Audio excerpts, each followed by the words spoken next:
이 날은 여호와께서 정하신 것이라. 이 날에 우리가 즐거워하고 기뻐하리로다. 여호와여 구하옵나니 이제 구원하소서. 여호와여 우리가 구하옵나니 이제 형통하게 하소서. 아멘. 복된 주님의 날 하나님께 예배드릴 수 있음에 감사드립니다. 특별히 추석 명절을 맞이하여 오랜만에 만난 가족들과 함께 하나님을 예배할 수 있으니 더욱 감사합니다. 오늘도 올려드리는 우리 예배를 연락하여 주시옵소서. 예수님 이름으로 기원하옵나이다. 아멘. 1장 찬송입니다.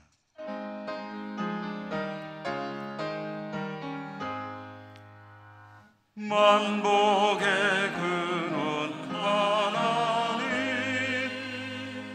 온 백성 찬송 드리고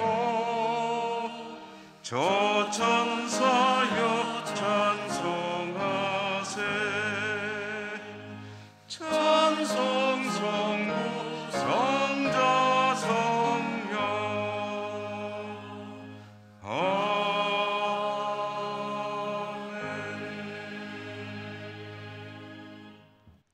고백의 기도를 드리겠습니다. 저희들의 몸을 성전 삼고 믿음으로 어려움을 이겨내며 거룩한 성도의 삶을 살아야 하는데 돌아보면 많이 미흡하기만 합니다. 성령의 인도하심에 따르지 못하고 육신의 소욕을 따라 살았음을 고백합니다. 썩어져갈 세상 것만을 추구하면서 지낼 때가 많았습니다.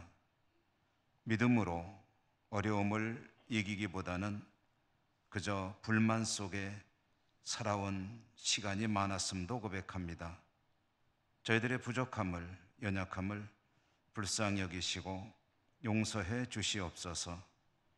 이 시간에 모든 드러나지 않는 허물과 죄들 조용히 침묵하며 계속해서 하나님 앞에 고백합니다.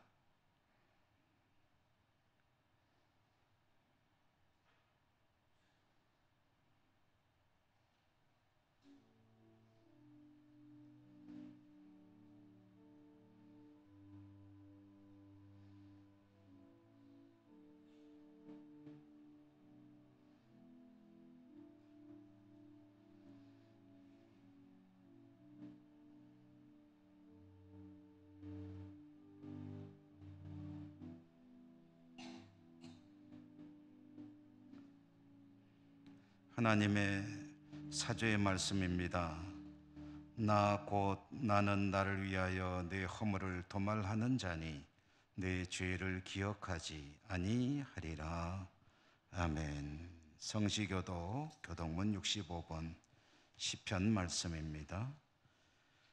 할렐루야. 새 노래로 여호와께 노래하며 성도의 모임 가운데에서 찬양할지어다.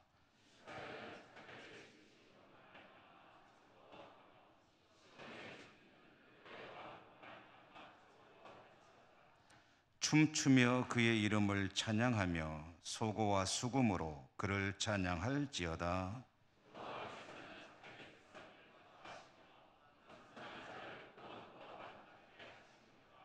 성도들은 영광 중에 즐거워하며 그들의 침상에서 기쁨으로 노래할지어다.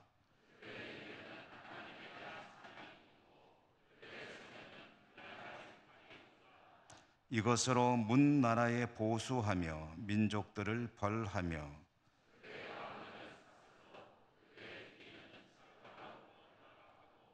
기록한 판결대로 그들에게 시행할지로다.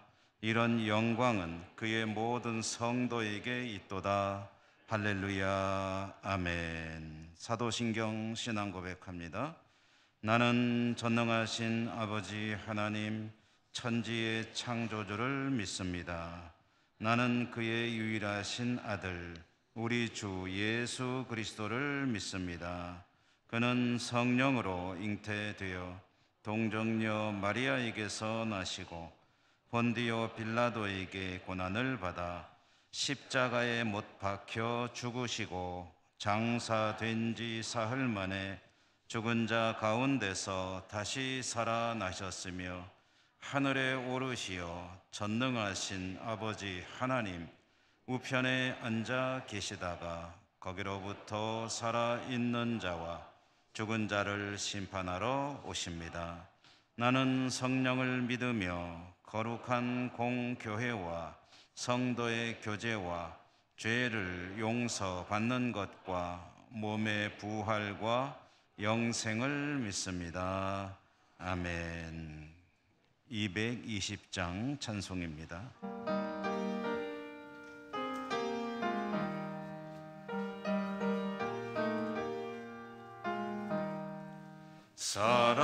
사랑하는 주님 앞에 형제자매 한자리에 그 신은혜 생각하며 즐거운 찬송 부르네. 내 주 예수 본을 받아 모든 사랑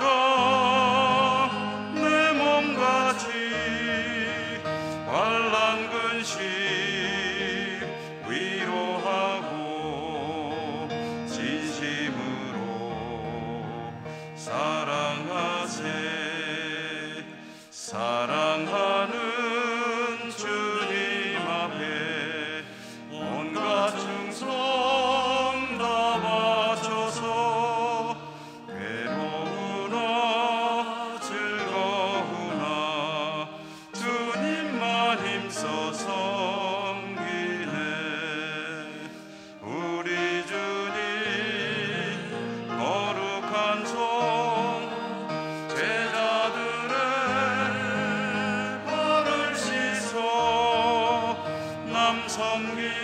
섬기는 종의 도를 몸소 행해 보이셨네. 사랑하는 주님 예수 같은 주로 섬기나니 한 피 받아 한 몸 이룬 형제여 친구들이여 한 몸같이 진밀하고 마음으로 하나 되어 우리 주님 크신 뜻을 지성으로 준행하세. 김장호 장로님 기도 인도하시겠습니다.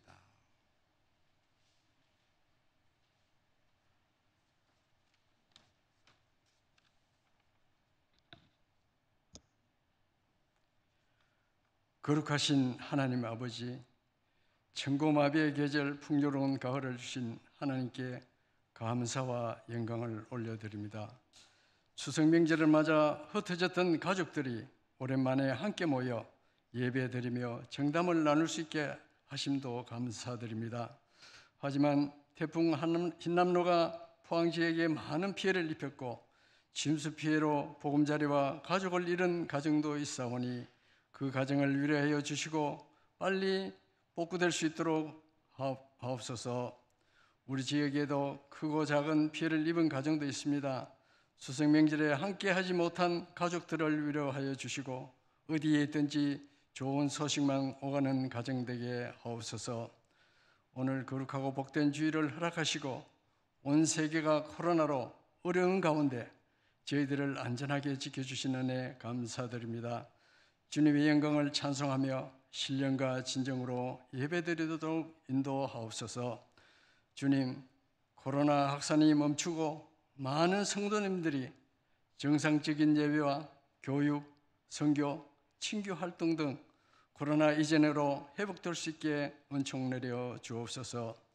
새로운 정부가 들어서 많은 정책들이 혼선을 빚는 가운데 정쟁들이 중단되고 진정 국민들을 위한 정책들로 채워져 서민들이 걱정 없이 잘 살 수 있는 나라, 청년들이 꿈을 펼칠 수 있는 나라, 기업과 근로자들이 함께 성장하는 나라, 소상공인들도 배려하는 나라 등 이런 것들을 잘 이룰 수 있는 나라 되게 하옵소서. 은혜가 충만하신 하나님, 어렵고 힘든 환경에서도 열방에서 선교 사역을 감당하시는 선교사님들이 있습니다. 선교지마다 지경을 넓혀가는 선교사님들에게 저희들은 마음과 뜻을 같이하여 복음의 동력다가 되게 하옵소서. 성도님들의 가정마다 경제적으로 어려움에 매인 결박을 풀어주시고 환우에게는 치유의 은사를 내려 주옵소서. 능력의 하나님 아버지, 우리 교회 기관마다 은혜 주시고 기관장을 비롯한 회원들이 말씀 앞에 순종하며 더욱 큰 일을 감당해 나가는 자들 되게 하옵소서. 급변하는 시대에 우리 교회가 하나 되고 하나님 마음에 흡족한 교회, 이웃을 섬기는 교회, 선교하는 교회, 건강하고 성숙한 교회로 쓰임받게 하옵소서. 교회 학교에서는 진정 아이들을 사랑하며 한 명 한 명 아이들을 소중히 여기며 기도하는 교사들 되게 하옵소서. 교회 학교가 부흥되어 아이들로 가득 차는 교회 되게 하옵소서. 한절기를 맞아 우리 교회 연로하신 어른들 건강도 지켜주옵소서. 오늘도 말씀 들고 단에 서신 김용수 목사님에게 갑질의 능력 주시고 건강한 목회와 성령의 감동 감화가 있는 목회 되게 하옵소서. 저희들은 그 말씀으로 심신이 허약한 자에게는 힘과 용기가 되고 상함을 입은 자에게는 위로가 되며 심령이 새로워지는 예배되게 하옵소서. 동력하시는 부교육자들에게도 은혜 주셔서 훌륭한 목회자로 성장하게 하옵소서. 호산나 찬양되어 찬양을 흠량하여 주시고 예배를 위하여 음으로 양으로 봉사하는 예배위원들을 기억하옵소서. 영원한 생명수를 공급하시는 거룩하신 예수님 이름으로 기도합니다. 아멘.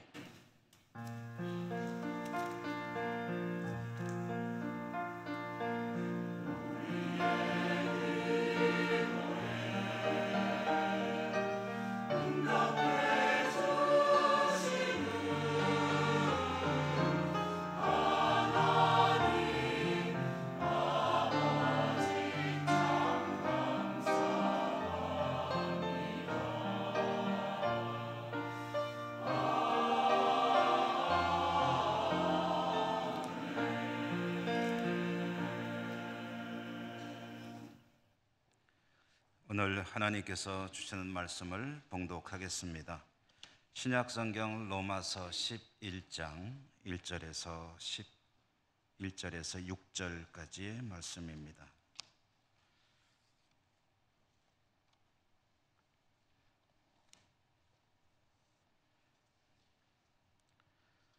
그러므로 내가 말하노니 하나님이 자기 백성을 버리셨느냐? 그럴 수 없느니라. 나도 이스라엘이니요 아브라함의 씨에서 난 자요 베냐민 지파라. 하나님이 그 미리 아신 자기 백성을 버리지 아니하셨나니 너희가 성경이 엘리야를 가리켜 말한 것을 알지 못하느냐? 그가 이스라엘을 하나님께 고발하되 주여 그들이 주의 선지자들을 죽였으며 주의 제단들을 헐어버렸고 나만 남았는데 내 목숨도 찼나이다 하니 그에게 하신 대답이 무엇이냐? 내가 나를 위하여 바알에게 무릎을 꿇지 아니한 사람 7,000명을 남겨두었다 하셨으니 그런즉 이와 같이 지금도 은혜로 택하심을 따라 남은 자가 있느니라. 만일 은혜로 된 것이면 행위로 말미암지 않음이니 그렇지 않으면 은혜가 은혜되지 못하느니라. 아멘. 호산나 찬양대 하나님께 찬양 올려드립니다.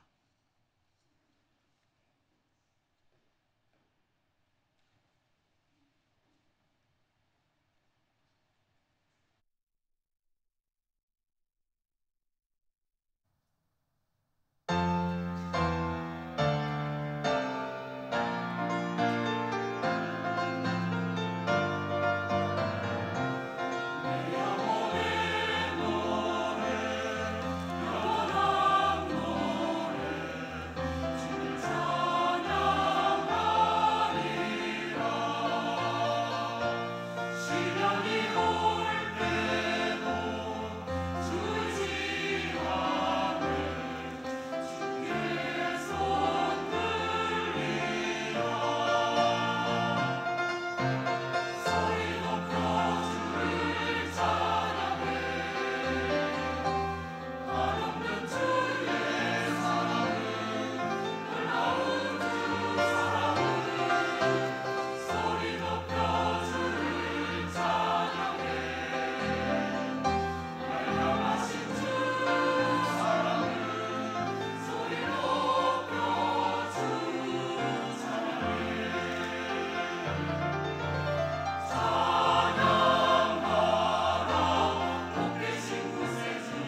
아멘.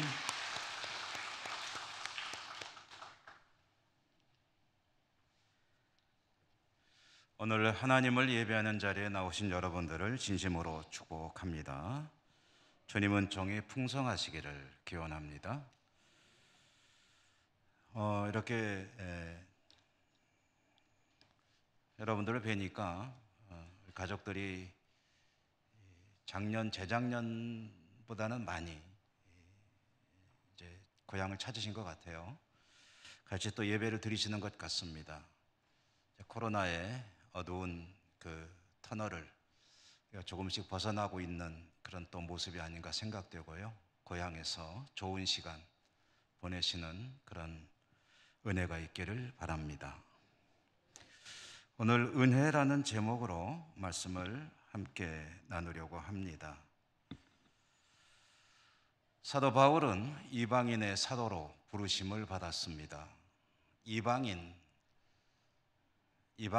이 표현은 구약 성경의 주인공이라고 할까요? 택함 받은 선민 이스라엘 백성들의 입장에서 자신들이 아닌 다른 혈통, 다른 지역에 사는 사람들을 가리키는 말이겠죠. 사도 바울은 그러므로 이스라엘, 유대인이 아닌 그 위에의 사람들, 보통 이방인이라고 하고 또는 헬라인이라고도 부르는 그런 사람들을 위한 사도로, 선교사로 부르심을 받았습니다. 그래서 평생을 이스라엘이 아닌 이스라엘 밖 이방 지역, 오늘날로 치면은 터키 지방인 소아시아, 그리고 그리스와 로마를 잇는 그 지역을 중심으로 자신의 삶을 드리며 선교에 헌신한 사람입니다. 그런데 이렇게 사도 바울이 이방인의 선교사로, 전도자로 부르심을 받았기 때문에 그는 오직 이방인에게만 관심이 있고 자기 동족인 유대인, 이스라엘에게는 관심이 없었느냐 하면 그건 그렇지 않습니다. 그는 동족의 피를 나눈 형제라고 할 수 있는 이스라엘의 유대인들의 구원을 위해 간절한 소원을 가지고 있었고 하나님께 그것을 위해 기도하는 사람이었습니다. 동족의 구원을 위한 향한 간절한 소망, 오늘 본문은 그와 관련된 이야기입니다. 로마서의 일부죠. 로마서라고 하는 이 성경은, 이 책은 사도 바울이 로마 교회로 보낸 편지입니다. 사도는 로마에 갈 계획을 가지고 있었습니다. 그러나 당장 갈 수 없는 사정이 있었죠. 그래서 먼저 로마에 가기 전에 로마에 있는 교회를 향해 편지를 보냈습니다. 말하자면 사람보다 먼저 편지가 간 거죠. 이 편지에서 사도는 자신이 로마에 가려는 계획이 있음을 밝혔습니다. 가려는 이유들도 이야기했습니다. 그런데 사도가 편지를 보낸 것은 단지 먼저 인사말을 하기 위해 자기가 로마에 갈 이유를, 목적을 설명하기 위해서만 보낸 것은 아니었습니다. 사도는 이 편지를 읽을 로마의 성도들에게 영적인 유익을 끼치고 싶었습니다. 그들의 신앙을 위해서 도움이 되는 말을 하고 싶었던 것이죠. 그래서 이 로마서에는 참으로 귀한 진리의 말씀들, 내용들이 보석같이 들어있고 이 편지가 성경으로 우리에게 전해져서 오늘날 우리들이 로마서를 통해서 많은 영적인 감동과 감화를 받고 있죠. 아마 여러분 로마서 하면은 가장 익숙한, 먼저 떠오르는 그런 내용은 아마 이신칭의라고 표현되는 네 글자로 된 그 내용일 것입니다. 믿음으로 구원을 얻는다. 하나님의 은혜로, 믿음으로 인해 하나님의 의에 이르게 되고 하나님이 의롭게 여기심으로 인해 구원에 이르게 되는 그 놀라운 이야기. 우리의 구원의 핵심이 되는 이 가르침, 그것이 바로 로마서의 중심 내용 중의 하나이죠. 사도는 구원에 관한 이야기를 할 때 로마의 성도들에게 그 이야기를 하면서 누구든지 그리스도의 은혜로 주를 믿을 때 헬라인이든 이방인이든 헬라인이든 유대인이든 누구든지 주님의 은혜로 인해 구원받게 된다는 그 내용을 가르쳤습니다. 헬라인이든 유대인이든 누구든 이라는 이 표현은 당시의 로마 교회의 현실을 어느 정도 염두에 둔 이야기였습니다. 당시 로마 교회는 어떤 교회였을까? 로마 교회의 형편은 어땠을까? 여러분 혹시 상상해 보신 적 있으십니까?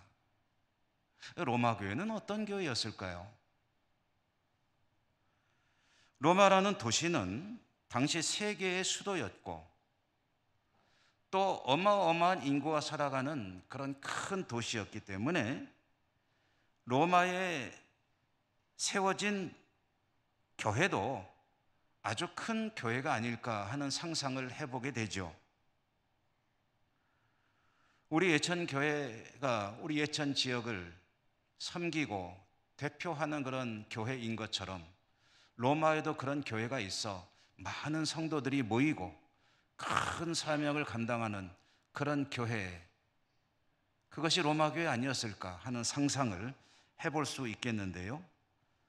그러나 당시 로마 교회의 상황이 어땠는지, 어떤 교회였는지를 알 수 있는 정확한 그런 근거 있는 자료는 전해지지 않습니다. 그러므로 우리는 당시 로마 교회가 어떤 교회였을까를 그저 주변 자료들 또 성경에 언뜻 보이는 모습들을 통해서 추측할 수만 있을 뿐인데요. 이런 여러 가지 자료와 근거들을 통해서 추측해 본다면 당시 로마에는 작은 교회 공동체 몇 곳이 있었던 것으로 추정됩니다. 아마 굳이 숫자를 말하자면 한 5개 정도의 공동체, 작은 모임이 있지 않았을까.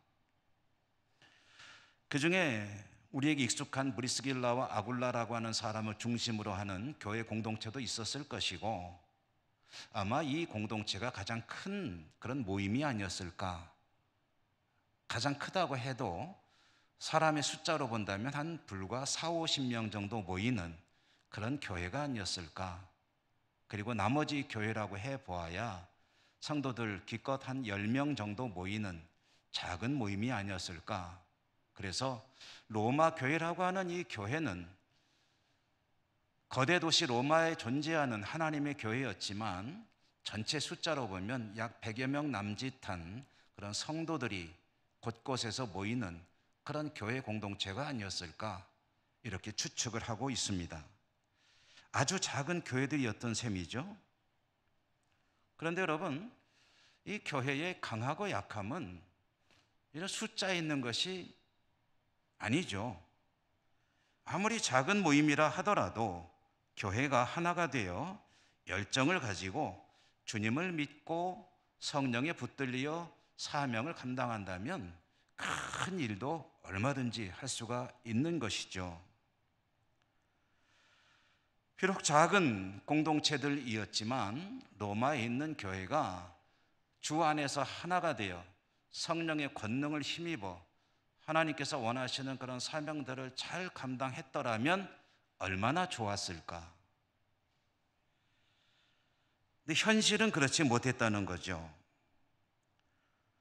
초대교회 대부분의 교회가 그랬듯이 이 로마에도 이 로마 교회의 구성원들도 크게 두 그룹으로 나뉘어지고 있었습니다. 그들은 유대인들과 비유대인, 비유대인을 다른 말로 하면 이방인 또는 헬라인 이렇게 말하죠. 이 유대인과 헬라인, 유대인과 이방인이라는 두 이질적인 함께 합쳐지기 참 어려운 그런 그룹의 사람들이 모여서 함께 신앙생활을 하고 있다는 것, 이것이 교회의 현실이었고요. 이러한 본질적인 구조적인 문제 때문에 교회는 하나 되는 것이 참 힘들었습니다. 유대인들은 어려서부터 몸에 밴 율법적인 사고방식을 버리는 것이 쉽지가 않았습니다. 비록 나사렛 예수, 그를 나의 구주라고 메시아라고 인정하고 그리스도라고 믿고 받아들이고 신앙생활을 하고는 있었지만 어려서부터 고정관념처럼 내리에 박혀있는 할례에 관한 문제, 그리고 절기를 비롯한 여러 가지 율법을 지키는 일들, 이런 것들을 그들은 버리지 못했습니다. 그것은 당연한 그들의 어떤 일종의 신념처럼 자리를 잡고 있었던 것이죠. 예수 그리스도를 믿는 그들이 할례를 행하고 율법을 지키는 것, 그것을 자신들만 그렇게 하나의 어떤 전통으로 지켜오고 있었다면 그래도 교회에 혼란을 가져오진 않았을 거예요. 그런데 어떤 이들은 자신들이 받은 할례와 율법을 이방인들, 헬라인들에게도 해야 된다, 그렇게 해야 구원에 이른다라고 가르치기도 했고 때로는 강요하기도 했습니다. 말하자면 유대인과 똑같이 되어야 그들도 구원에 이른다라는 주장을 할 때에 이방인들의 입장에서는 때로는 혼동이 되기도 했지만, 그런 유대인들과 이방인들이 함께 하나가 되어 교회 공동체를 이루는 것은 사실은 대단히 어려운 일이었다라는 거죠.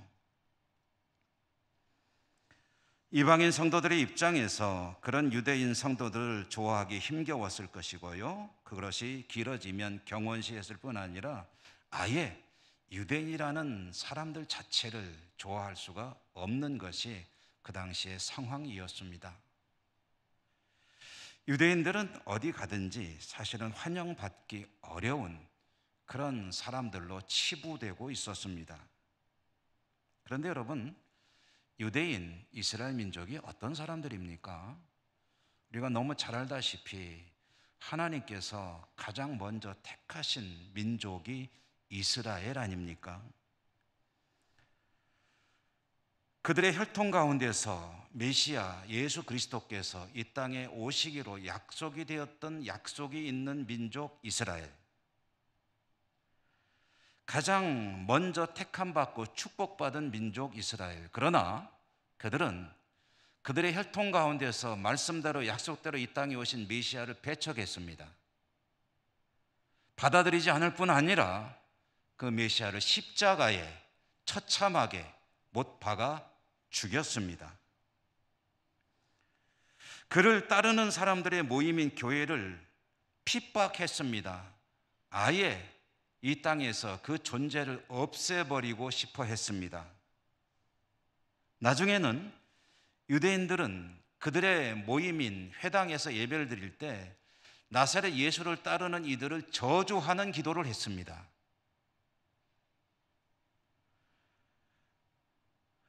그러니 교회 입장에서 그런 유대인들을 사실 환영하기는 쉽지가 않았겠죠.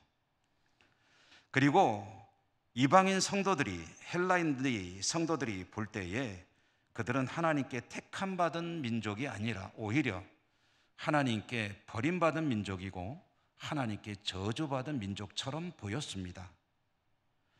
그리스도를 통한 구원과는 아무 관계없는 사람들처럼 보이는 유대인들, 사도는 그런 유대인들의 문제로 가슴 앓이를 했습니다. 너무너무 가슴 아파했죠. 하나님께 그들의 구원을 놓고 간절하게 기도했습니다. 이런 사도의 마음을 구약 성경에서 비슷한 케이스로 한번 찾아본다면 출애굽할 때에 이스라엘 민족을 이끌어가던 모세의 심경을 통해서 들여다볼 수가 있겠습니다. 모세가 이스라엘 민족을 이끌고 가나안을 향해 갈 때 시내산 밑에서 모세가 산에 있는 동안에 이스라엘 민족은 아론을 부추겨서 압박해서 황금 송아지를 만들었습니다. 황금 송아지를 모셔놓고 이것이 우리들을 약속의 땅으로 인도하는 우리의 신이다라고 하면서 광란의 축제를 벌였습니다. 하나님께서 진노하셨죠. 진노하신 하나님께서 이 백성을 다 멸하고 모세야 너하고 나하고 새로 시작하자라고 말씀하셨습니다. 그때 모세가 하나님께 기도했죠. 어떻게 기도했습니까? 차라리 나를 죽이시고 이 민족을 다시 살리소서, 용서하소서. 나를 죽이시고 이 민족을 살리소서. 그 모세의 심경이 바울의 심경과 다를 바가 없을 것입니다. 사도 바울은 자신이 구원받는 그 대열에서 혹시 탈락하게 되는 일이 있더라도 하나님 이 민족을 버리지 마십시오. 이 민족을 구원하십시오. 라고 하나님께 기도했습니다. 구원이 무엇인지 모르는 사람이라면 혹 그렇게 말할 수 있을지 모르겠습니다. 그러나 구원을 전하는 그런 사도가 구원받은 백성들의 대열에서 탈락한다는 것이 무엇인지를 얼마나 잘 알겠습니까? 그러나 자신의 구원을 포기하더라도 내 피를 나눈 형제들, 저들을 구원하십시오, 하나님.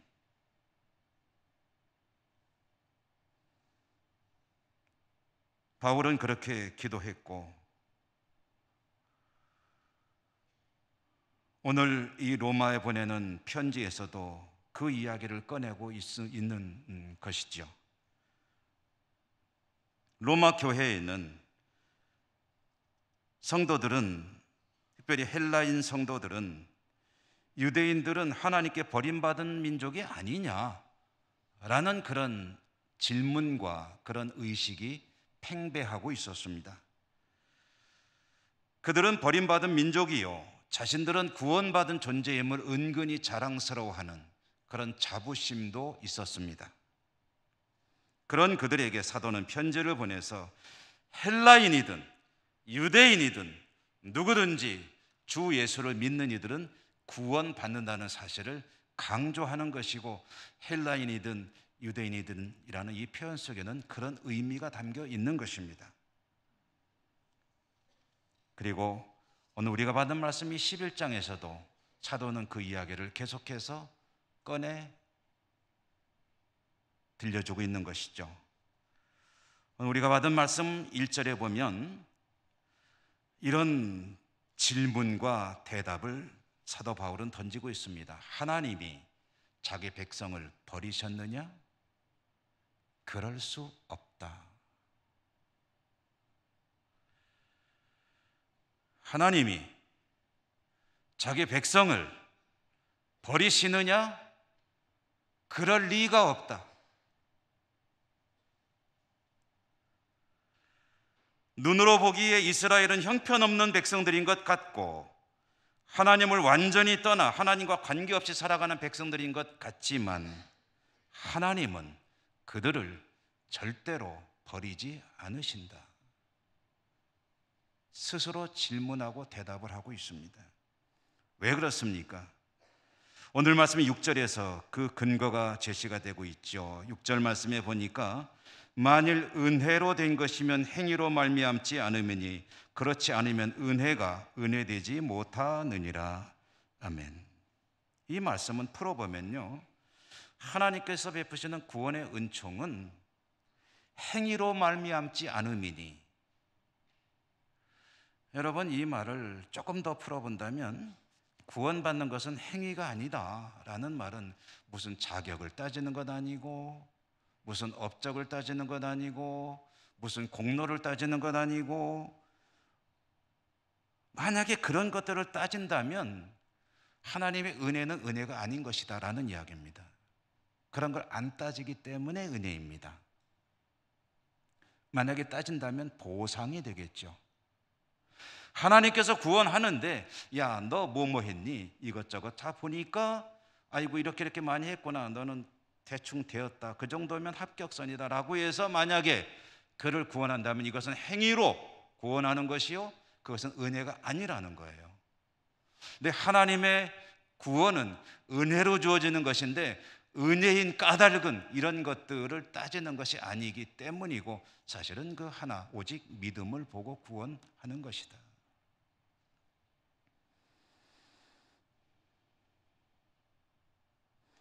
이스라엘은 눈으로 보기 형편이 없습니다. 그들은 메시아 예수 그리스도를 배척할 뿐 아니라 죽였습니다. 그러나 지금의 그 모습 때문에 그들이 하나님의 구원과는 관계없는 사람들이냐? 그렇지 않다는 거예요. 구원은 은혜로 주어지는 것이지 그들의 지금 저 모습이 구원을 결정하는 것이 아니라는 이야기입니다. 사도는 오늘 우리가 받은 말씀에 보면 그 증거도 제시하고 있습니다. 그 증거로 제시되는 것은 구약 성경 열왕기 때 엘리야 이야기입니다. 엘리야가 어떤 사람입니까? 여러분 과거로 좀 돌아가 볼까요? 엘리야는 북왕국 이스라엘에서 선지자로 활동을 했죠. 그 당시에 엘리야가 보기에 하나님 앞에 그래도 하나님의 백성으로 살아간다고 할 만한 사람은 아무도 없었습니다. 나라는 바알을 섬기는 나라가 되어버렸고, 왕실도 백성들도 모두가 다 바알하며 살아가는 천지가 되어버렸는데, 이 땅에서 오직 하나님의 명령에 순종하고 하나님 뜻을 따라 사는 사람은 나 하나밖에 없습니다, 하나님. 그런데 나 하나 남은 남아줘도 저들이 죽이려고 합니다 라고 하나님께 자신의 고달픈 신세를 하소연했습니다. 하나님, 나 하나 남았는데 나마저 죽게 내버려 둘 겁니까? 하나님께 하소연할 때 하나님께서 주신 대답이 있습니다. 오늘 본문에도 나옵니다. 하나님이 뭐라고 말씀하셨냐면, 너밖에 없는 것 같으니? 아니야. 내가 이 땅에서 바알에게 머리를 조아리지 않은, 무릎을 꿇지 않은 신실한 내 백성, 내 일꾼 7,000명을 남겨두었다라고 이야기합니다. 엘리야의 눈에는 안 보여요. 그런 하나님 말씀하십니다. 내가 알지 못하는 또 다른 신실한 내 백성들이 있다.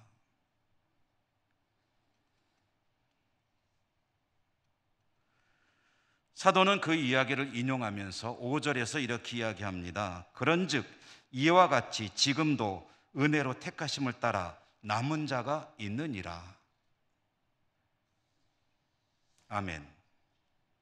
유대인들이 모두 하나님을 떠난 것처럼 보이느냐? 그들은 다 망한 민족처럼 보이느냐? 결코 그렇지 않다. 하나님은 그 유대인들 가운데 신실한 하나님의 일꾼을 남겨두셨다.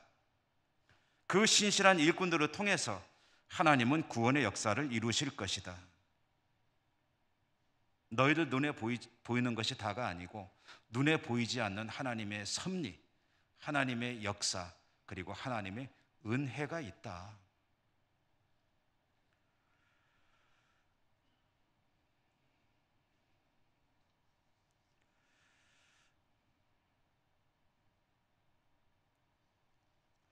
오늘 우리는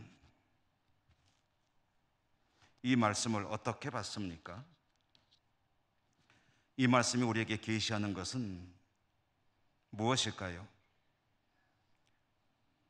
우리가 장차 하나님 나라의 백성으로 영생을 얻어 살아가는 것, 또한 그 이전에 이 땅을 사는 동안에 하나님 백성으로 복되게 살아가는 것, 이 모든 것은 저나 여러분, 우리들에게 무슨 자격이 있거나 무슨 공로가 있거나 무슨 업적이 있어서가 아니라 오직 하나님께서 불쌍히 여기셔서 구원해 주시는 그 은혜로 인한 것이라는 사실, 이 사실을 기억하고 하나님 앞에 은혜에 합당한 삶을 살아야 한다는 것, 오늘 이 말씀을 통해서 우리는 그 사실을 깊이 새겨야 합니다.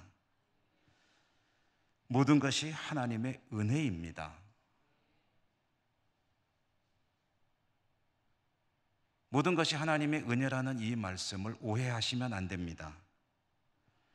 이것은 자칫 값싼 은혜로 여겨질 수가 있습니다. 즉, 하나님께서 어떻게든 구원하실 터이니 나는 어떻게 살아도 되는 것 아니냐라는 생각, 물론 그렇게 받아들일 분은 거의 없으시겠죠. 나는 대충 살아도 어차피 구원받는 것 아니냐. 이 은혜라는 말씀은 결코 그런 이야기가 아닙니다. 하나님의 은혜를 기억하고 그 은혜에 합당한 삶을 살아야 한다는 것까지 포함되는 이야기입니다. 제가 이 말씀을 은혜라는 제목으로 준비하면서 문득 떠오르는 요즘에 유행한다고 해도 되나요? 많이 부르는 그런 찬양 있죠. CCM, 은혜라고 하는. 은혜라고 하는 그 찬양이 좀 어렵더라고요. 그래서 연습해서 불러볼까 하다가 그냥 불러보지는 않기로 했습니다. 그래도 가사는 한번 좀 읽어보는 게 좋겠다 싶어서 가사를 제가 한번 적어봤는데 여러분 한번 들어보시죠. 내가 누려왔던 모든 것들이, 내가 지나왔던 모든 시간이, 걸어왔던 모든 시간이 당연한 것 아니라 은혜였소. 아침 해가 뜨고 저녁의 노을, 봄의 꽃향기와 가을의 열매, 변하는 계절의 모든 순간이 당연한 것 아니라 은혜였소. 2절에는 내가 이 땅에 태어나 사는 것, 어린아이 시절과 지금까지 숨을 쉬며 살며 꿈을 꾸는 삶, 당연한 것 아니라 은혜였소. 내가 하나님의 자녀로 살며 오늘 찬양하고 예배하는 삶, 복음을 전할 수 있는 축복이 당연한 것 아니라 은혜였소. 모든 것이 은혜, 한없는 은혜, 내 삶에 당연한 것 하나도 없었던 것을 모든 것이 은혜였소. 나중에 좀 익숙해지면 한번 부를 때도 있을 것 같아요. 불러보고 싶은 마음인데 틀릴까 봐 안 부르려고 합니다. 여러분, 우리가 추석 명절을 보내고 있는데 한동안 우리가 얼마나 어려운 시기를 보냈습니까? 코로나로 또 우리 장로님 기도하시며 참 아탄한 마음으로 언급하셨지만 자연재해와 또 지구촌 한쪽에선 전쟁이 벌어지고 또 선교사님들도 참 힘든 시기를 보내기도 하고 참 우리는 여기서 소상공인들 특별히 어렵고 수많은 어려움 가운데 여기까지 왔지만 근데 오늘 그 어려운 시기를 우리가 잘 지나왔고 그런 대로 살아왔고 또 믿음을 지켜왔습니다. 우리가 살아있다는 사실은 조금도 변함이 없고 틀림없는 사실이죠. 그리고 오늘 우리가 이렇게 여기에서 하나님을 예배하고 있다는 것, 오랜만에 가족들이 만날 수 있었다는 것, 함께 하나님께 찬양과 경배를 올려드린다는 것, 이것은 변함없는 현실이고 이 모든 것은 하나님의 은혜입니다. 눈에 보이지 않아서 없는 것이 아닌 그 하나님의 은혜, 내가 보이지 않는 곳에서 수천 배 수만 배로 역사하고 계신 하나님의 은혜.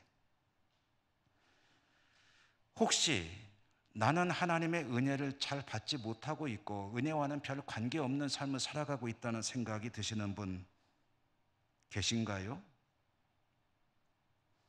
하나님은 이 땅에 어느 누구도 버리시거나 외면하시거나 포기하시는 법이 없으십니다. 끝까지 붙드시고 구원하시기 위해 최선을 다하십니다. 그 은혜를 기억하고 하나님의 은혜에 합당하게 살아야 합니다. 제가 책을 보다 보니까 이런 이야기가 하나 눈에 들어오더군요. 한 스승과 제자의 이야기입니다. 아마 수도원에서 있었던 일이 아닌가 싶어요. 제자가 스승을 찾아와서 이런 이야기를 합니다. 저는 제 삶 속에 늘 하나님과 동행하는 삶을 살기를 원합니다. 하나님의 은혜를 풍성히 받아 누리며 살길 원합니다. 이렇게 말한 이유는 뭐겠습니까? 하나님과 동행하는 것을 자기는 느끼지 못한다는 거겠죠. 은혜가 자기는 풍성히 받지 못한다는 생각이 있다는 거겠죠. 그러니까 나는 그러고 싶습니다 라고 스승에게 이야기를 꺼낸 것입니다. 스승이 대답을 이렇게 했습니다. 하나님이 너와 함께 하기를 원하느냐? 하나님은 늘 너와 함께 계신다. 하나님의 은혜를 풍성히 받기를 원하느냐? 하나님의 은혜는 풍성하게 늘 내 곁에 흐르고 있다. 지금 내가 할 일은 그 하나님의 은혜를 찾아 헤매는 것이 아니라 하나님의 은혜를 인정하는 것이다. 찾아 헤매지 마라. 이미 주어져 있으니 그것을 인정하는 것이 너에게 필요하다라는 스승의 대답은 참으로 지혜로운 대답이 아닐 수가 없죠.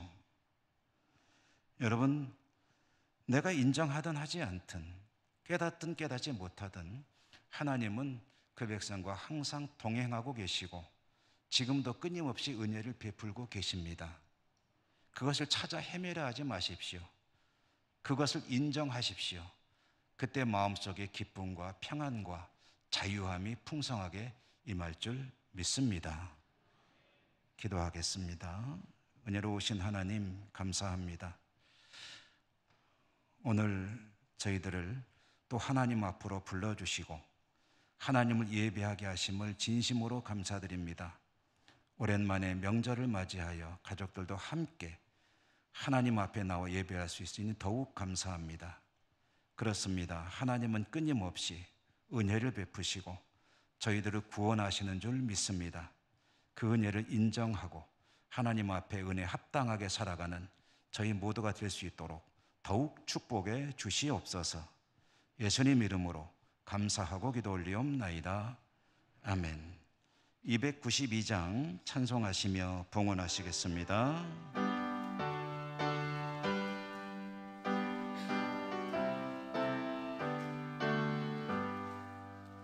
주 없이 살 수 없는 죄인의 구주요, 그 귀한 보배 피로 날 구속하소서. 구주의 사랑으로 흘리신 보혈이 내 소망 나의 위로 내 영광 됩니다. 주 없이 살 수 없네 나 혼자 못서리. 힘없고 부족하며 지혜도 없도다. 내 주는 나의 생명 또 나의 힘이라. 주님을 의지하여 지혜를 얻으리. 주 없이 살 수 없네 내 주는 아신다. 내 영의 깊은 간구 마음의 소원을 주밖에 나의 마음 네 알아주리요. 내 마음 위로하사 영원케 하시네. 주 없이 살 수 없네 세월이 흐르고 이 깊은 고독 속에 내 생명 끝나도 상한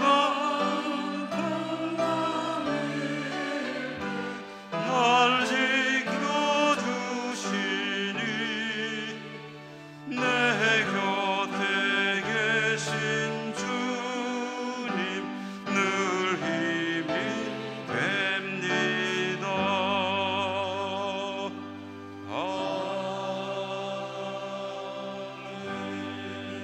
아멘.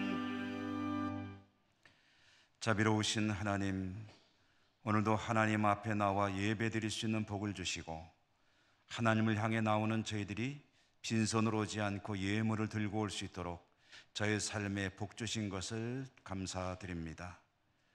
모든 것이 하나님의 은혜입니다. 모든 것이 하나님께서 주시는 것입니다.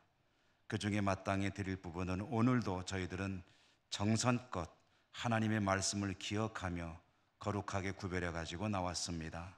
올려드립니다. 받아주시고 드리는 저희들의 손길이 삶이 더욱 복되게 하여 주시옵소서. 예수님 이름으로 감사하고 기도 올리옵나이다. 아멘.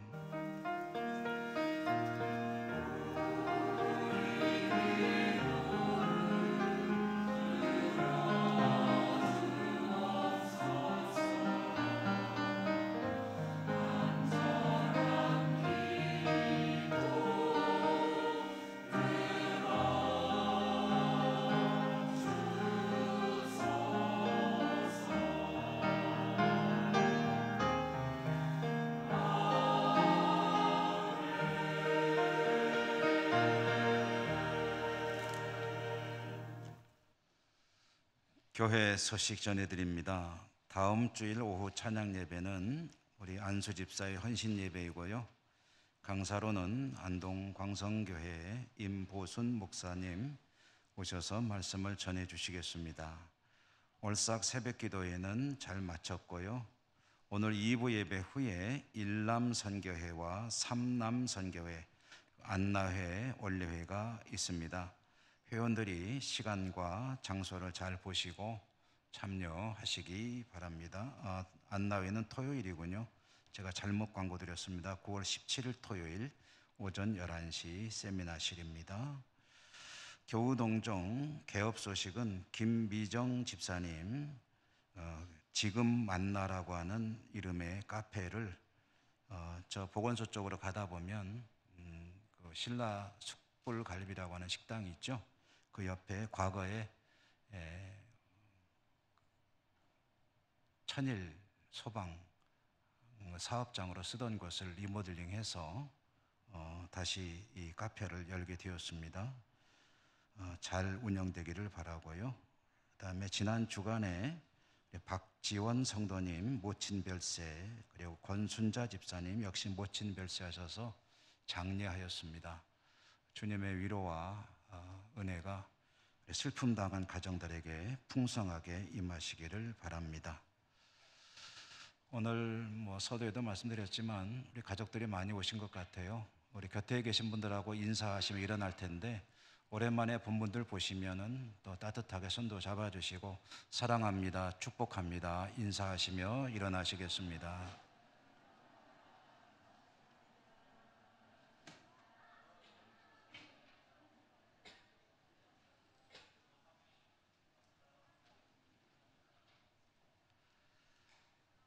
주 기도송과 축도로 예배를 마치겠습니다.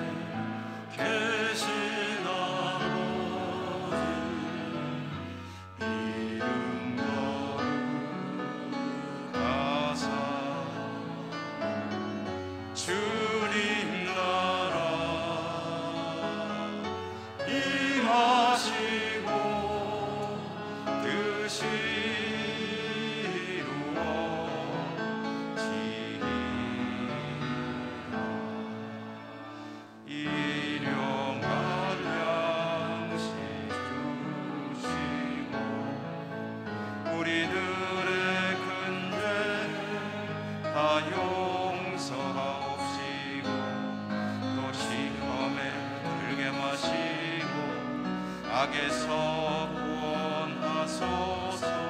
내게 주의 나라, 주의 권세, 주의 영광 영원히.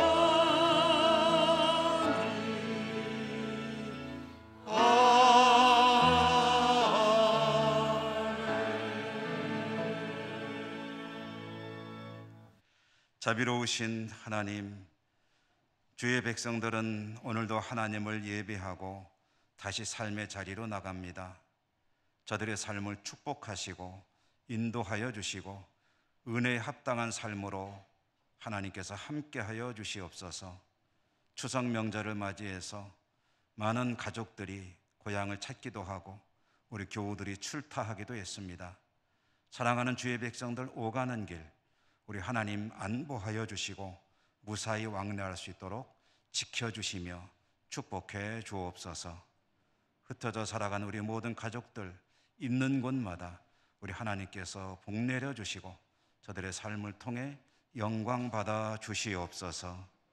예수님 이름으로 감사하고 기도드립니다. 아멘. 주 예수 그리스도의 은혜와 하나님 사랑과 성령님 교통하심이 주의 백성들 머리 위에와 모든 삶의 자리 위에 항상 함께 하시옵기를 축원하옵나이다. 아멘.